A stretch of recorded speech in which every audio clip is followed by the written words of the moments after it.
নমস্কার বন্ধুরা, সবাই আশা করি ভালো আছেন। আমিও ভালো আছি। এখানে আমি একটা লাউ নিয়ে নিয়েছি, দেখতেই পাচ্ছেন। আর ওই পাশের বাটির মধ্যে আমি কটা চিংড়ি মাছ নিয়ে নিয়েছি। চিংড়ি মাছটা ভালো করে বেছে ধুয়ে আমি রেখে দিয়েছি।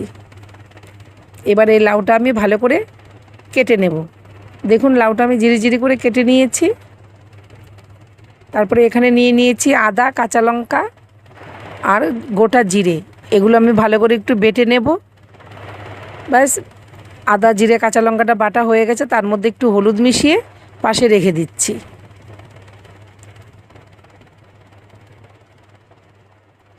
কড়াইটা বসিয়ে দিয়েছি, গরম হয়ে গেছে। এবার আমি একটু গোটা জিরে ভেজে নেব। জিরেটা আমি ভালো করে একটু ভেজে নেব। হালকা করেই ভাজবো, বেশি কড়া ভাজবো না। ভাজা আমার হয়ে গেছে। এবার একটা বাটিতে আমি নামিয়ে নিচ্ছি। একটা বাটিতে নামিয়ে নিলাম।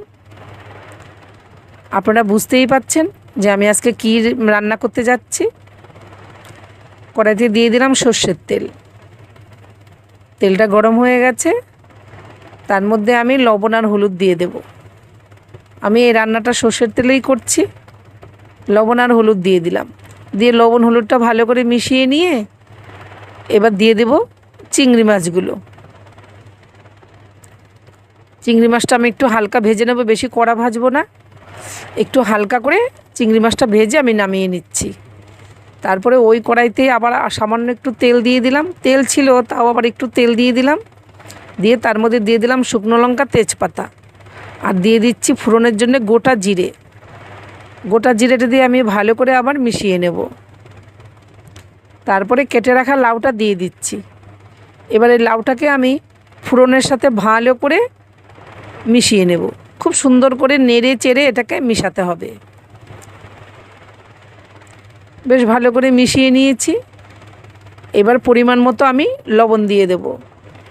লবণ আমি আর ব্যবহার করব না, একবারে পরিমাণ মতোই দিয়ে দিয়েছি। হলুদটা দিইনি, হলুদটা যেহেতু আদা, জিরে, লঙ্কার সাথে মিশিয়ে নিয়েছি। তারপরে যেই জিরেটা ভেজে রেখেছিলাম সেটা আমি শিলনোড়ায় ঢেলে দিলাম। দিয়ে আমি একটা গুঁড়ো করে নেব।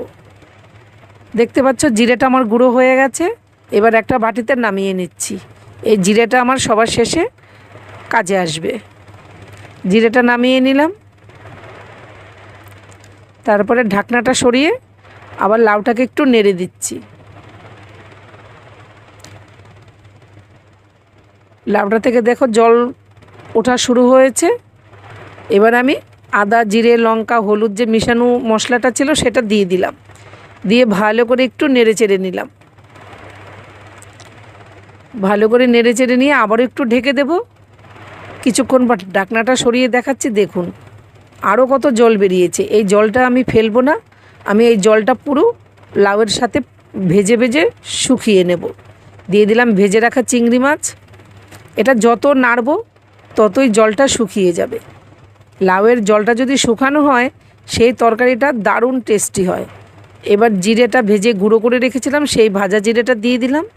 দিয়ে আমি খুন্তি দিয়ে ভালো করে মিশিয়ে নেব। বেশ ভালো করে মিশিয়ে নিয়েছি। এবার আমি দিয়ে দিচ্ছি স্বাদ মতো চিনি।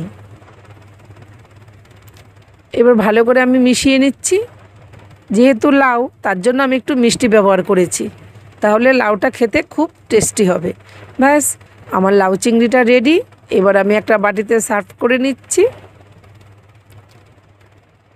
আমার এই লাউ চিংড়ি রেসিপিটা কেমন লাগলো বন্ধুরা, অবশ্যই কমেন্ট করে জানাবে। যদি ভালো লেগে থাকে প্লিজ একটু শেয়ার করে দেবে। আমি আবার এরকম নতুন নতুন রেসিপি নিয়ে তোমাদের কাছে চলে আসব। আজ আসি, টাটা।